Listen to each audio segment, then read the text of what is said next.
This is Bringing the Darkness to the Light with Catherine Nadal, professional psychic medium. Today's guest is Mike Schiff. He was born and raised in the Bronx, New York, and now resides in East Meadow. As a child, he developed a love for horror films and took an interest in special effects makeup, before finding a greater interest in film and video production, where he gained experience in filming, editing, writing, and directing. Since the late 1990s, he continued in the field working at the Howard Stern Show for 8 years and starting his own production company, M.A.S. Productions. Mike has filmed and edited music productions for John Carpenter, Fozzy, and Charred Walls of the Damned. He has also worked on various short films and features. In 2022, Mike released his first feature-length documentary, The History of Metal and Horror, which features interviews of Alice Cooper, John Carpenter, Rob Zombie, and Tom Savini, Kirk Hammett, Kane Hodder, and over 60 more of the biggest names in heavy metal and horror. The film went on to win over 50 awards and nominations from festivals around the world. It is a pleasure to have you on, Mike. Thank you so much, Kathy. Thanks for having me. Appreciate it. Wow, thank you. I know. We're rolling now. Yeah. It's so interesting because it had to be about a week ago, but you were doing an event at Cat Fight Coffee, which was in Boonton, New Jersey, and that is actually owned by AC Speed. And AC is from Murder Dolls and from Misfits, and he's got a really cute coffee shop there, and he had your group there, and you had a panel, and on the panel for this movie preview was Rob Caggiano, my friend for a really long time. So when Rob advertised the event, I said, oh, I got to go because we love horror films. So tell everyone about this event and how it was advertised and how it came about, because after watching the film, I was like, wow, this is really blood, sweat, and tears. I mean, you could tell you really put in a lot. Yeah. I mean, basically, the backstory is in 2014, my friend and producer, Robert Lucas, who had been friends with Kirk Hammett from Metallica, mentioned to me that Kirk was putting on his own horror convention out in California. And Kirk wanted to put together a convention, a whole weekend of his two favorite things, heavy metal and horror. So he had a lot of heavy metal artists, a lot of horror artists, and lots of panels and live music and everything. And my friend Rob asked me to do some photography, some video behind the scenes, and filming a lot of the talks and different things. So I did that. So I had full access to the entire show. Got to hang out with Kirk, and all the musicians, Corey Taylor. It was just it was an amazing lineup of people. And so after the weekend, I was talking to Rob, and I said, there's obvious connection between heavy metal and horror that's been going on for a long time. But no one's really made a documentary about this connection before. So between a lot of the people that we knew in the business, we figured that it would be kind of a no-brainer to put this thing together. And my friend Rob, he's very well connected in the horror industry. He knows a lot of the stars of horror and a lot of musicians as well. So we were able to start lining up a couple of artists here and there. Chris Jericho was probably my first interview because I had done a music video for his band Fozzy some years prior, and I saw that he was going to be coming to New York at the Gramercy. So, I just reached out to him. I said, hey, I see you're going to be local. I'm starting to do this doc. Would you be interested in doing the first interview? And of course, he was totally into it. No problem. We filmed the interview before his show. And so once I started getting some big names involved, then a lot of the other ones started to follow. They started to see it was a legit project. The next thing I have Alice Cooper interviewed. So of course, as soon as you have Alice, everyone wants to be a part of it at that point. So that was a no-brainer. And Alice, of course, was great. He gave us about an hour, interview and stuff with no rush.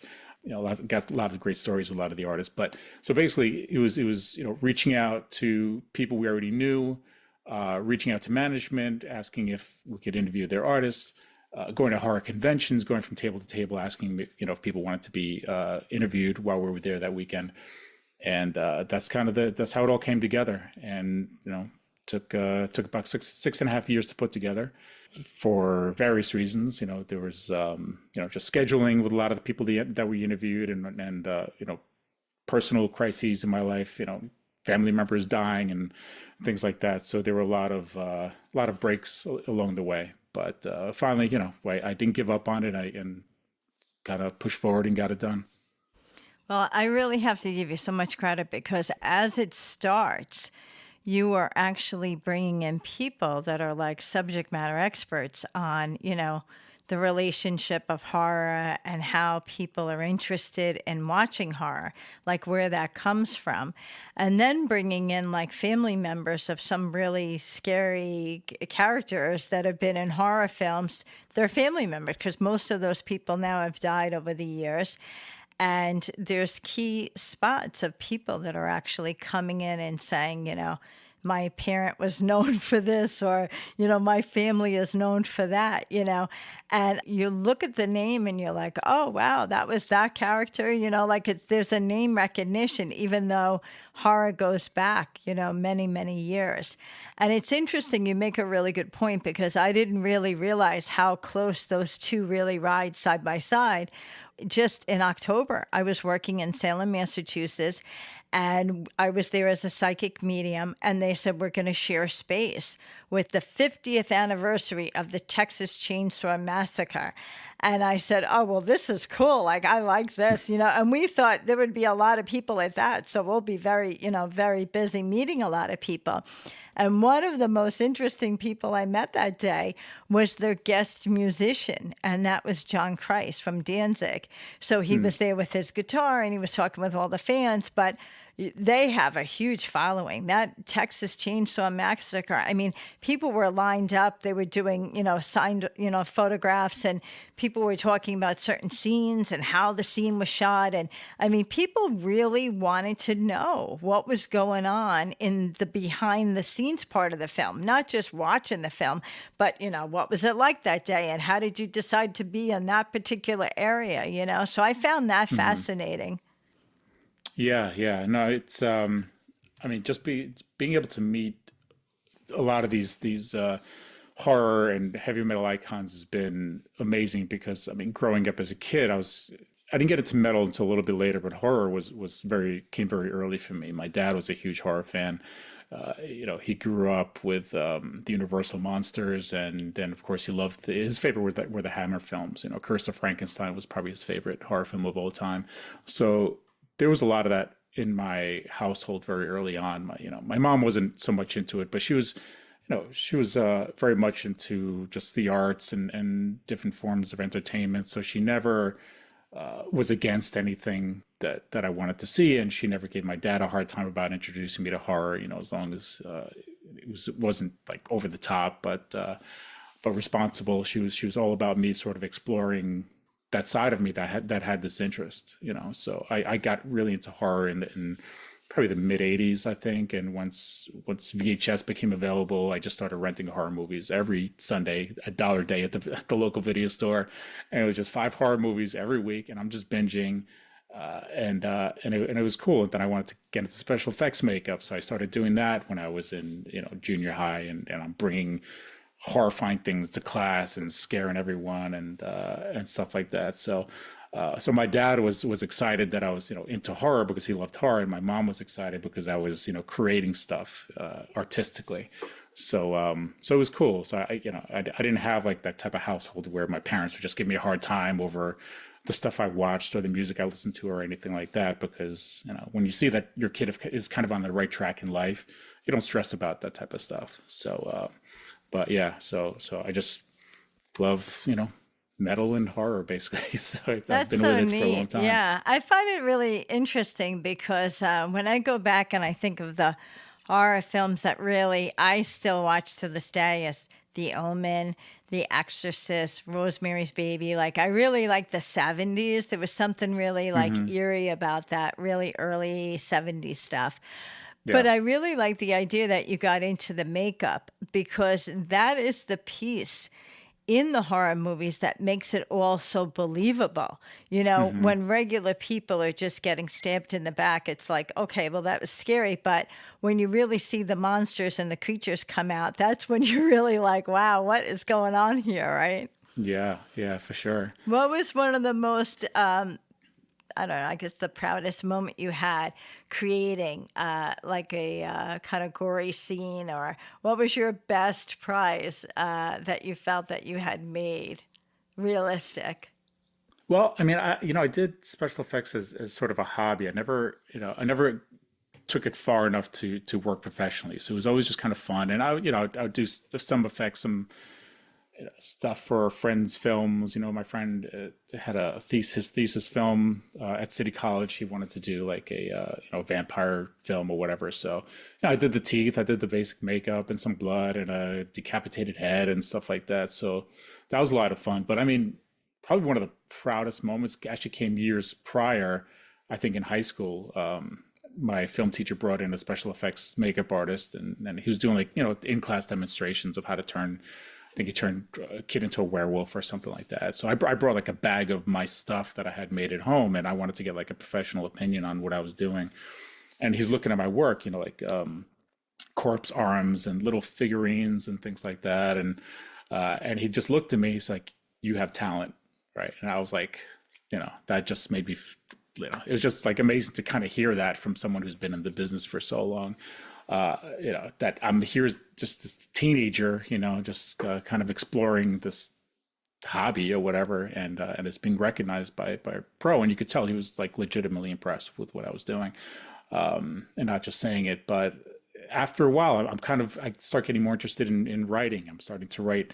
My film teacher had me write the script for our student film that we did that year. He saw that I had a bit of a talent in writing, and then I wanted to direct more and produce and everything. So the special effects kind of got left behind.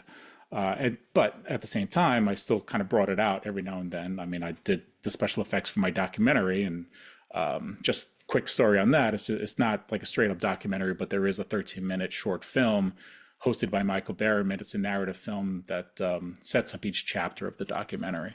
Because I didn't just want to do a regular talking head documentary with interviews and B-roll and all that kind of stuff. So I wanted to do, kind of something to set up each chapter. So I did the short film. And there were a couple of opportunities to do some special effects makeup in there, which I hadn't touched in years, but I was kind of happy with the way that came out. So I'll still do it every now and then, but it's not really my main focus. Wow, it's so interesting. I know. Well, part of the documentary, especially when you mentioned Alice Cooper, because last year I had the chance to see Alice and Rob Zombie at the same concert. I mean, Alice and Rob were both on stage that night, and it was like amazing. And it was the only time in my entire concert life that I saw Alice like on stage. And he did all of his normal things. He had the guillotine there, he had all of that. And it was so realistic. I mean, he brings out the live snake, which of course like freaks everyone out, But but that whole scene goes hand in hand with his music. And that's the piece of it that I think is so clever with someone like Alice Cooper, because even when you go back to early Alice Cooper, where he talks about someone having really serious mental health problems, and, he goes through with this scenario in his songs, even being 18 and kids don't want to be in school. And there's always like a rebellion vibe in all of his kind of lyrics.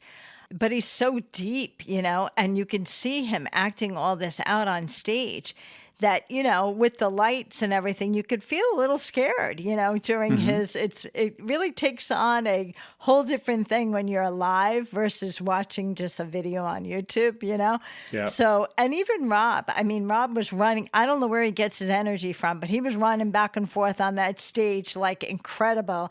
And he has creatures that come out, he's got all that too. So, yeah, to have both of them in your documentary, to me was just like phenomenal. That was just really incredible. But there was people in your documentary that I was like, wow, okay, yeah, like why?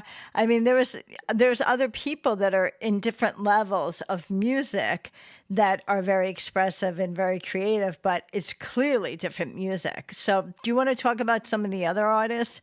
Yeah, like everyone was so interesting to talk to, and I mean, people like Tom Savini, who I was, of course, being into special effects as a kid. I mean, he was like my idol. I was like, I wanted to be like Tom Savini, and I'd wait in line forever to get an autograph when I was a kid, going to the horror conventions and stuff. And just over the years, and my friend Rob is like best friends with Tom, right? So that's kind of how that connection, the official connection, happened. But now, now we have Tom and I are friends. I mean, I can text him, I can, hang out with him if I'm in Pittsburgh, or I've taken him to Katz's Deli downtown, when he was here and stuff. So, so that's just, one of the most amazing things about the process is actually, becoming friends with people that I've idolized over the years. Alice Cooper, of course, is a big one. Rob Zombie was amazing. Kirk Hammett, of course. I love Metallica. And of course, Metallica is the biggest metal band in history. And to be able to hang out with him and just chat, like buddies was unbelievable. Even Dave Mustaine, who a lot of people ask me, how was Dave? Was he cool and stuff? Because I don't know, some people just have reputations depending on what's going on or how you meet them. But Dave had us at his house, and he invited us over. And as soon as we go into his giant mansion of a place, he says, "Hey, can I get you guys some coffee, some water, or anything?" And he just made us felt like we were at home. So I had an amazing experience with Dave. He was fantastic. Who else? Tobias Forge from Ghost, who's newer on the scene than a lot of these guys, was just great. Everyone was just very humble. A lot of people think that a lot of these big stars are just kind of full of themselves, or they don't have time, or whatever, and they're just not interested in anyone else who's not sort of at their level. But I found everyone to be incredibly humble and easy to speak with.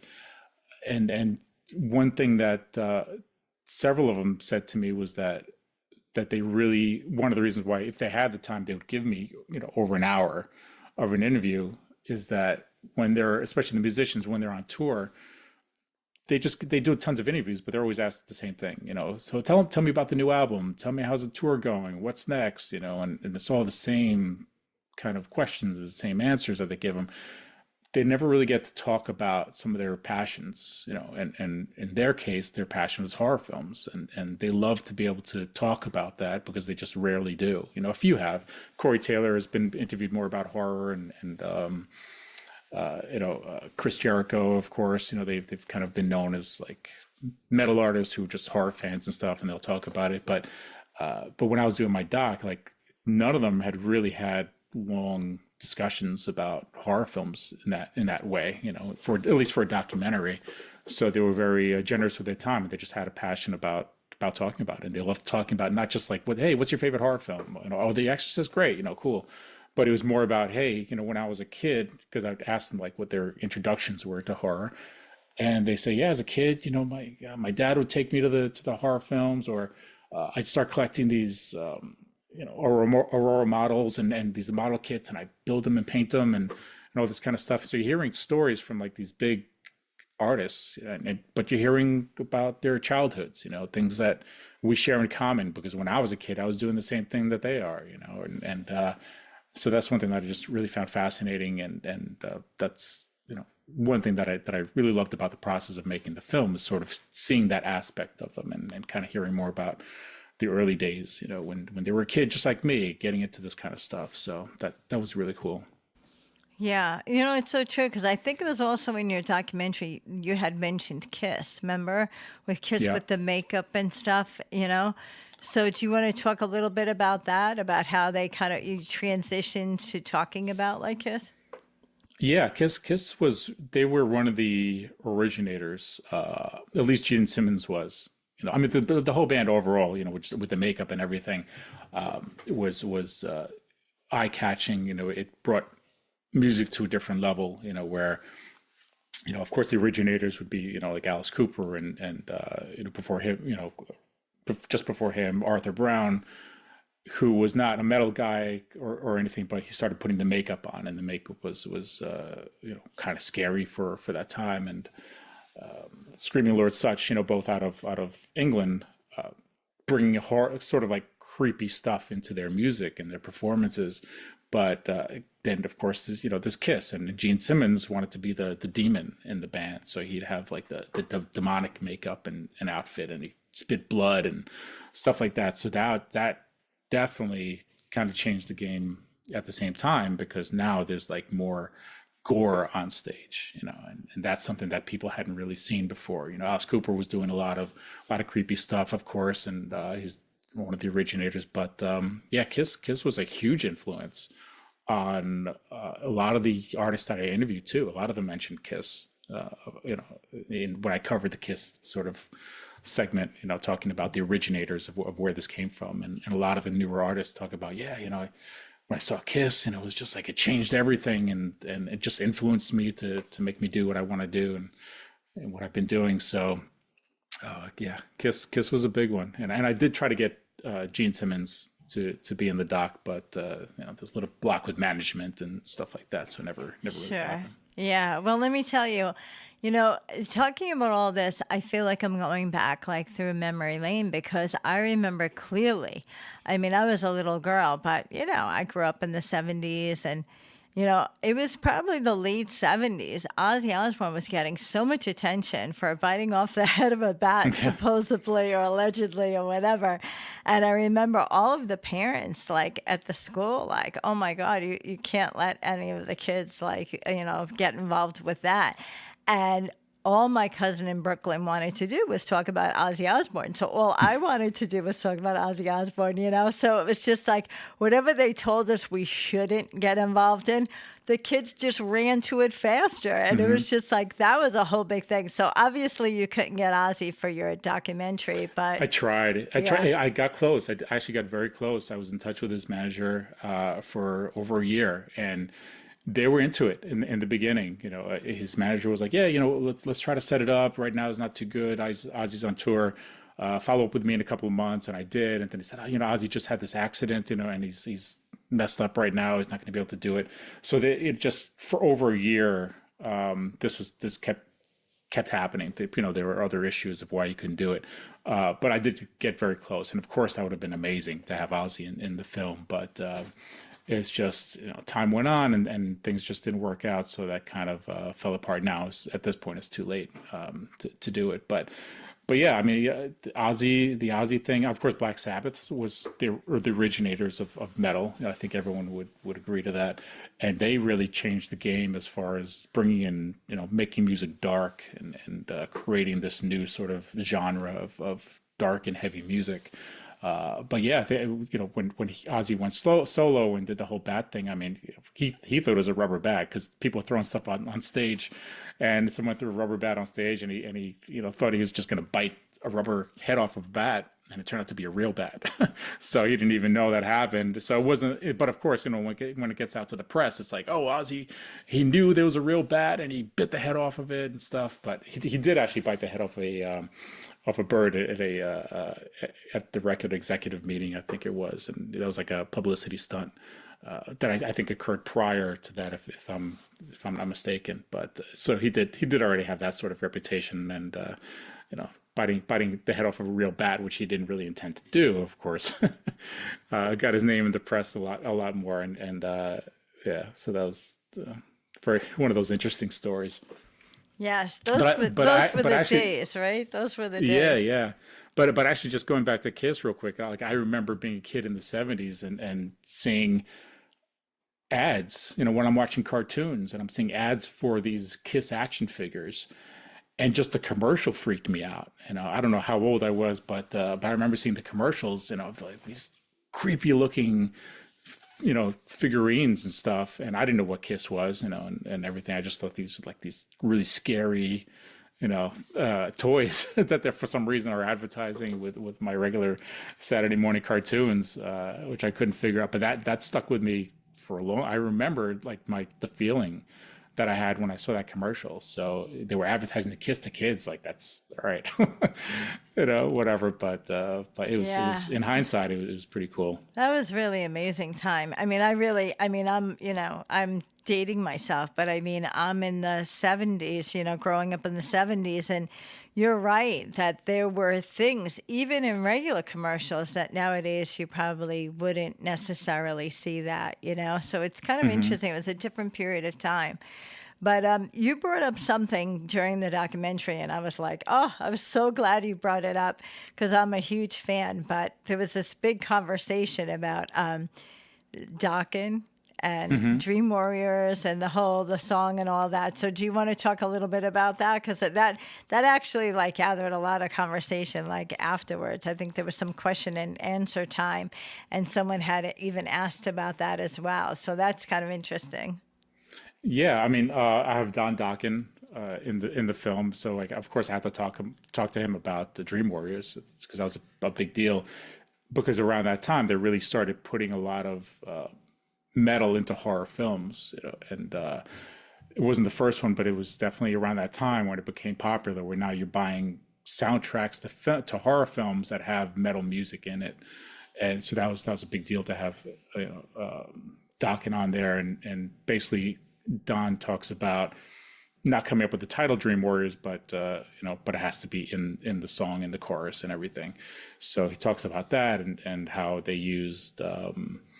Actually, I think Eddie Trunk kind of touched on this, talking about how they filmed additional scenes for the Dokken Dream Warriors video, so you could actually watch the video and see, scenes from the movie, but also like they kind of shot extra stuff just for the music video, where like Freddie's hearing Dokken play and he's covering his ears because the noise is so loud and everything. And Patricia Arquette did some additional acting for the music video. So that was very cool that they didn't just license a song to put in the movie, but they actually kind of worked together to do that. So that was great. And of course, I was at that time I was really getting into soundtracks to horror films, mostly scores actually. I was big on horror film scores, but then of course I'm a huge Elm Street fan, so I'm buying all the Elm Street the scores and the scores and the soundtracks, and then I'm being exposed to a lot of new music which I wouldn't have otherwise. And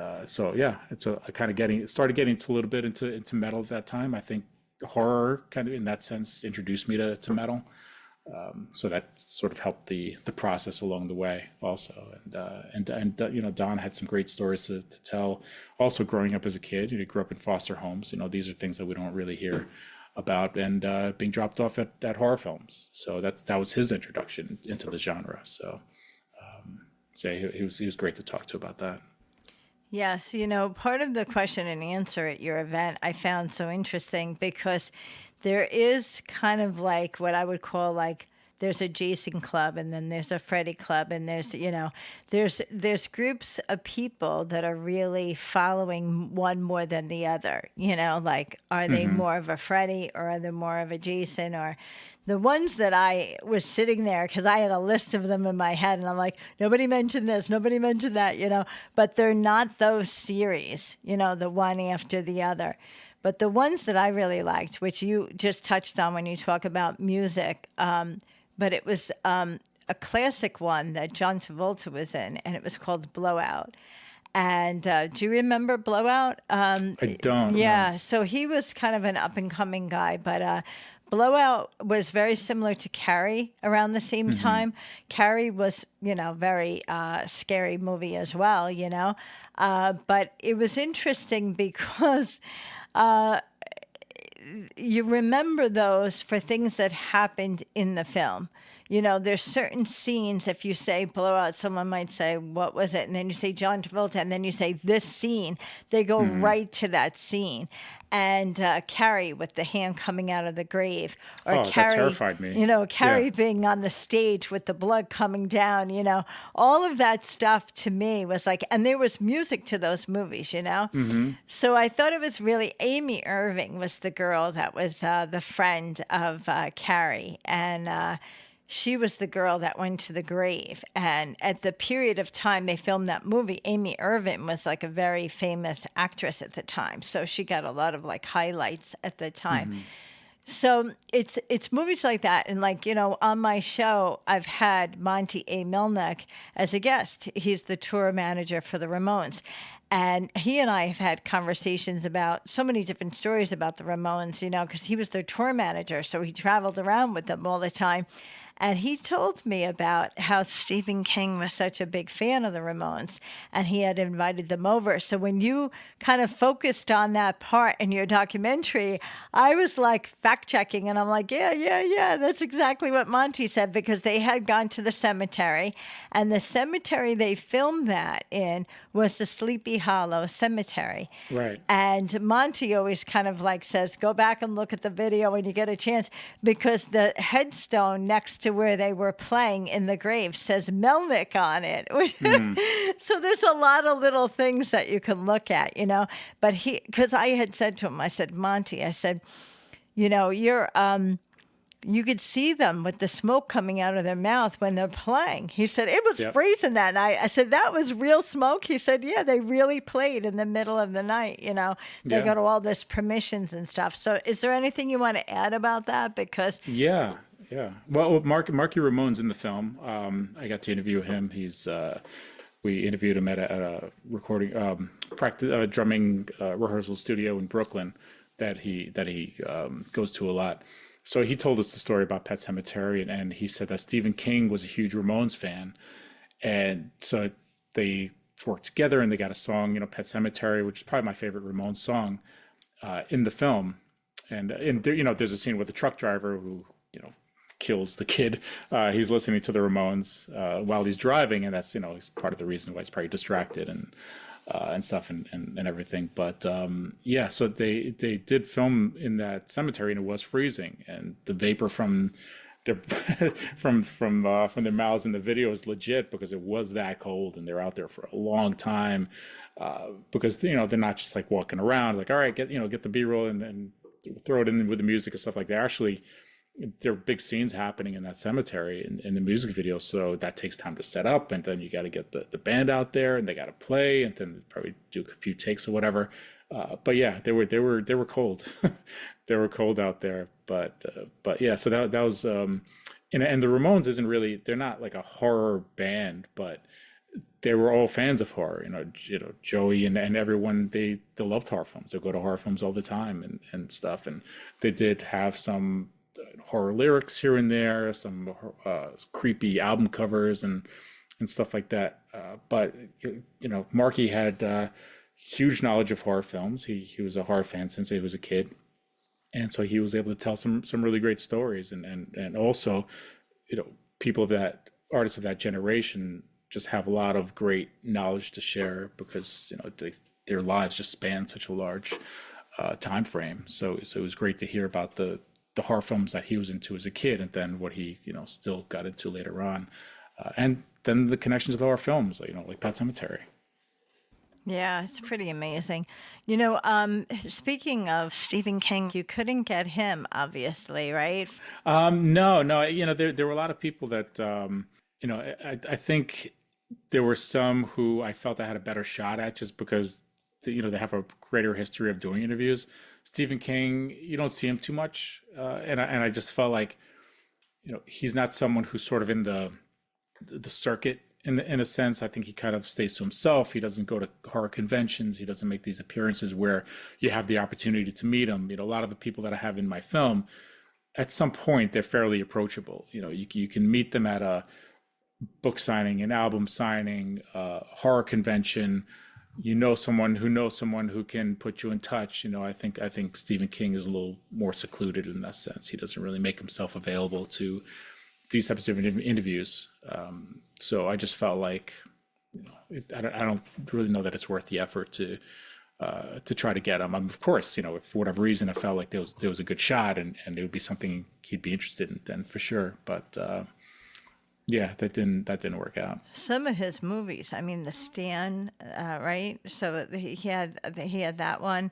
He had the other one where the woman was taking care of the man. Do you remember that one? Oh my gosh, I'm thinking about it. She locked him up. Misery. Yes, Misery. Yeah. I mean that. Yeah. I mean, he has quite a few that are really compelling. Oh sure. Yeah. Yeah. I mean, you know, Cujo, Carrie, The Shining, even though he doesn't like the Stanley Kubrick version. Oh, The Shining. You know, yeah. yeah, but he, you know, and of course he was, he'll say in some interviews that he doesn't even remember writing a lot of those early books because he was partying a lot and he was staying up late with certain substances and things, and so he cranked out all this material, but then years later just says like very little memory of actually doing it. But that at that period of his life, his career was just an amazingly creative time that he cranked out some of the best horror fiction ever. I mean, his name's going to be around forever. Everyone's going to know Stephen King's name is just up there with Bram Stoker and Mary Shelley. So yeah, he's a legendary writer for sure. So there's been kind of conversations I've been involved in over the years where people want to bring up like Sherlock Holmes and stuff. So that's like not necessarily horror, but there is a kind of a mysterious piece to that. So is there anything in your documentary that you would say anybody really got involved in speaking about that? Not so much Sherlock Holmes. I mean, I think that's very mystery based. Of course, there's crime that they're investigating, murders and things like that. So I guess that would be sort of like the more horrific element of what's happening. But we do talk about the Ripper murders, which actually happened, and of course a lot of films and music were inspired by Jack the Ripper and that whole story. I think there's definitely been a fascination with that case because it's horrific, of course. A lot of people died, and still the case was never really fully solved. People today are still trying to figure out who Jack the Ripper was. So a lot of musicians also wrote about Jack the Ripper, and Jack the Ripper's been done in horror films. I don't know how many times at this point. So we do talk about Jack the Ripper in the film. Yes, it's interesting because I want people to know exactly where they're going to be able to get this film. So can you tell them where they can get this film? Yeah, I mean, of course, if you go through my website, I make more money that way. So you can go to metalhorror.com to get the DVD, Blu-ray, and I just released the brand new 4-disc deluxe edition, which has the original Blu-ray film, a soundtrack disc by my friends Knights of the Black, provided an incredible soundtrack, and 2 bonus Blu-ray discs with over 20 hours of unseen interview footage that didn't make the original cut. So, I had so much extra footage that, I didn't want to put to waste. I mean, we have maybe a minute or so of Alice Cooper's interview in the film, just because I have 65 interviews. I have to cut it down to a reasonable length of a film. So, and again, keep it fast moving. I got to get from beat to beat.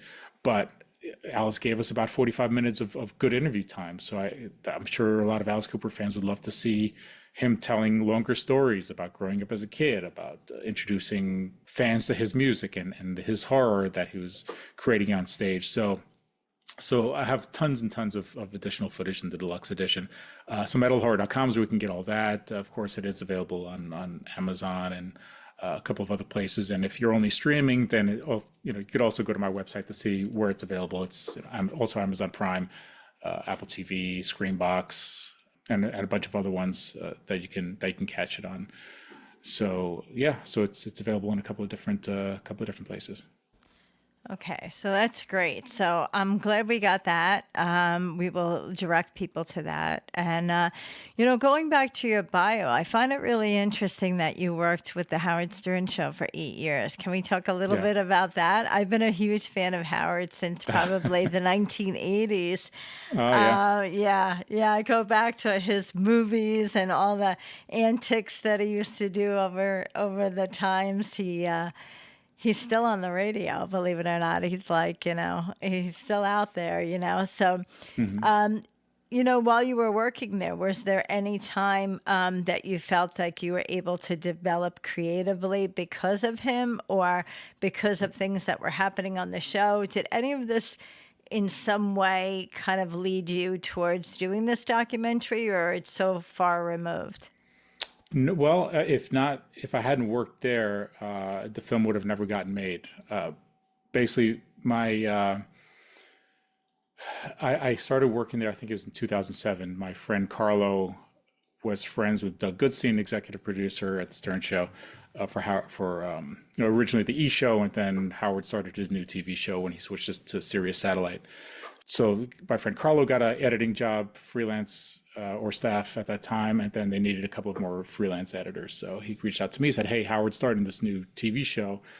Do you want to come on and do some editing for them?" And I was like, "Yeah, of course." I was a huge fan of Howard. I listened to Howard all the time. I'd wake up to Howard in the morning. I'd be having dreams listening to the radio show, and then I'd wake up and I'm like, I just heard like 10 minutes of the show in my dream, and I remember it and stuff, so it was in my head every day, and I was a huge fan. My dad was a huge fan. That's like got into Howard Stern too. My dad was a Stern fan. He listened to Howard every day.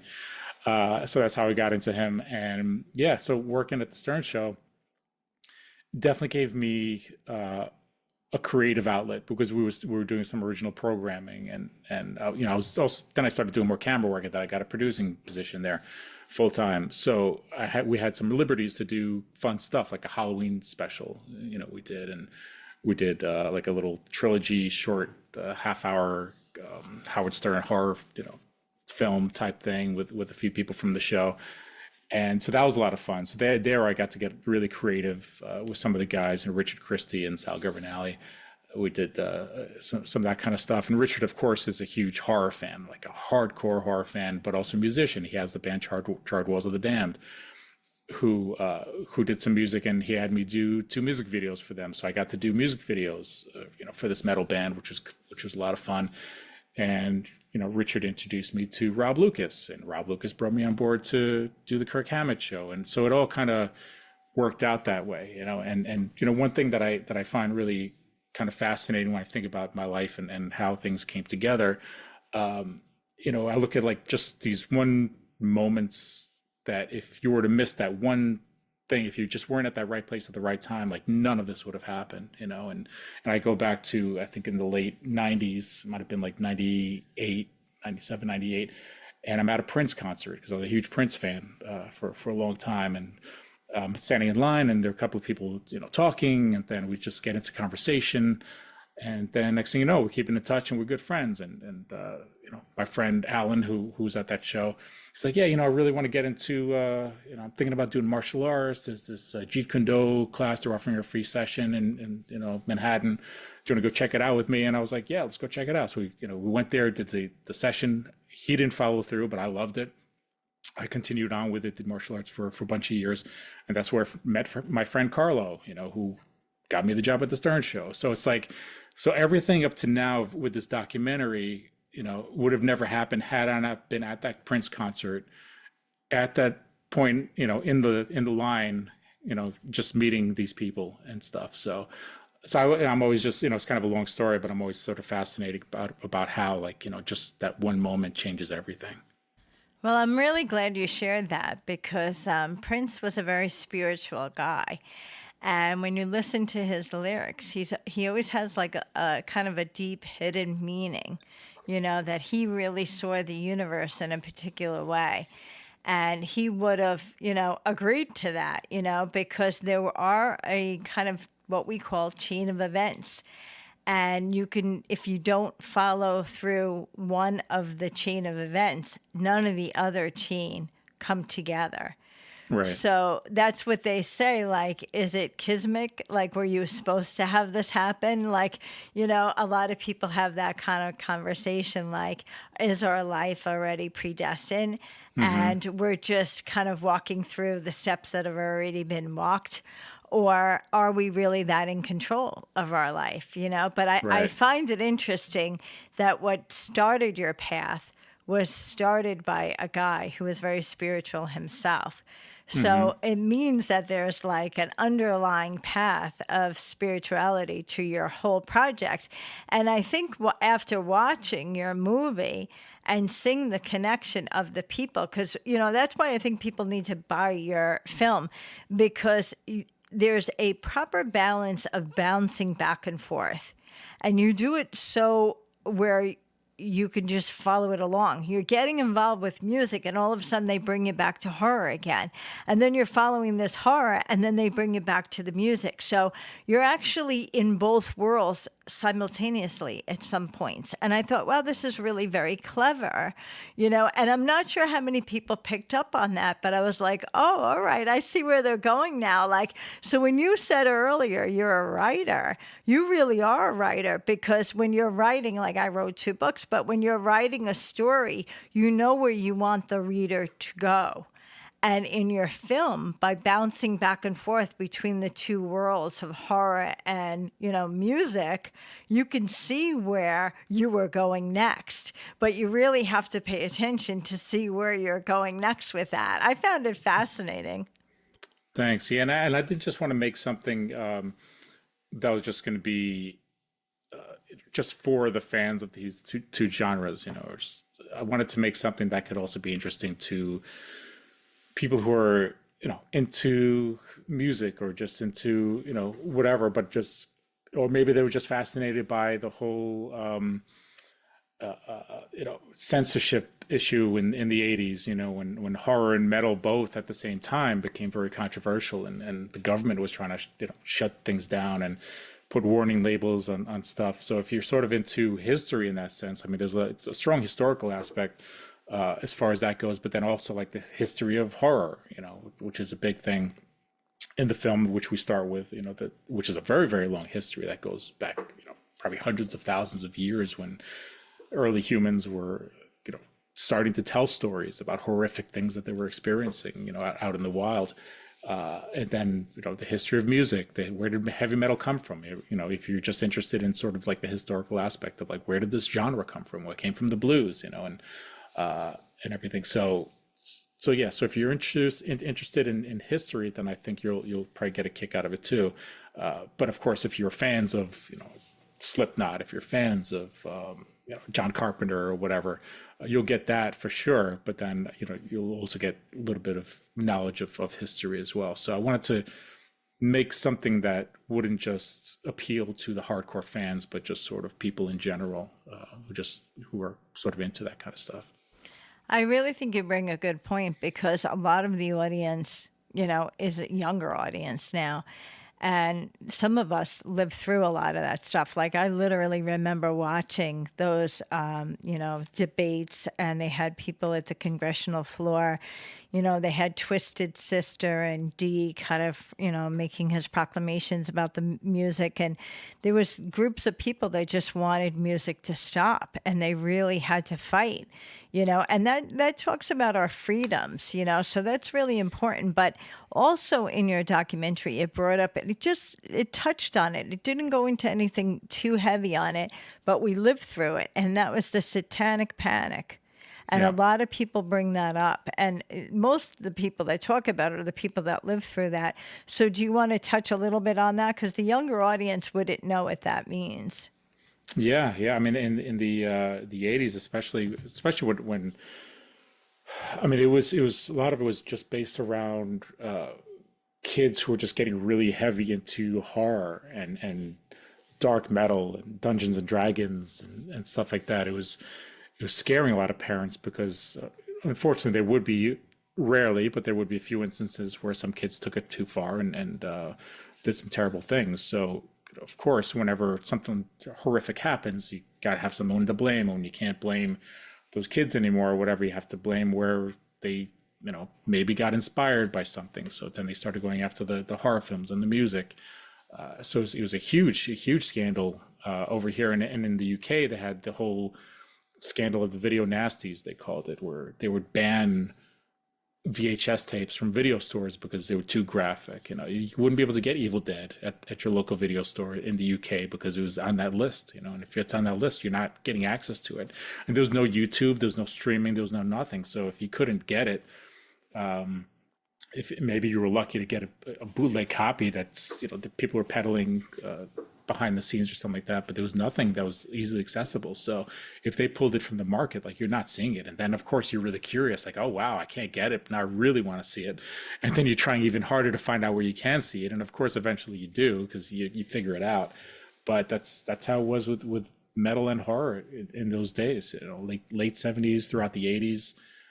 It just carried on. I think, you know, at this point, they've kind of given up on trying to go after the musicians and stuff. I mean, it was still heavy in the 90s with Marilyn Manson. I think that was, you know, probably the last big artist that they really went after at that time. But now it's just so commonplace. It's, you know, metal and horror just everywhere. You can't control it. So I think they've pretty much seen that, you know, if you listen to this music or you watch these type of movies, like, you know, the overwhelming amount of time, kids are going to be fine. Everyone's going to be okay. It's just an outlet. It's a way, you know, to sort of express yourself, and better to have that outlet than be repressed and take it out in different ways. So I think for the most part, society understands that right now. Yes, I think we're living in different times, you know, especially since there's so much more available. The internet really kind of broke through a lot of barriers that we were faced with probably, you know, 30 or 40 or 50 years ago when it comes to music. So I think now kids probably have more access to stuff than we ever did, and, you know, more availability to things as well. So oh my gosh, I mean, I could talk to you forever. I mean, this documentary to me really, I have to say, it was just like a blast from the past, because a lot of that stuff I grew up with, you know, you had little clips of things that were going back to the 70s or 80s and things that used to be on TV. And I was sitting there like, you would have had to peel me off the seat. Like, I didn't want to leave that night. I was just like, wow, this is just terrific. So please say your website again, say how they can get the film again. I want to make sure they have all the availability to get this film. Yeah, thanks. Yeah, so everything, you can get all the information on metalhorror.com.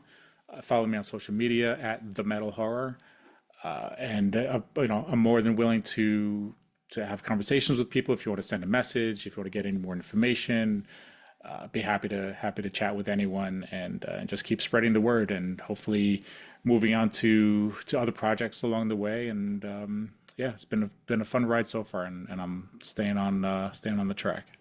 Wow. Well, I'm very excited. I'm going to continue to promote you. It's a pleasure to have you on, Mike. Thanks again.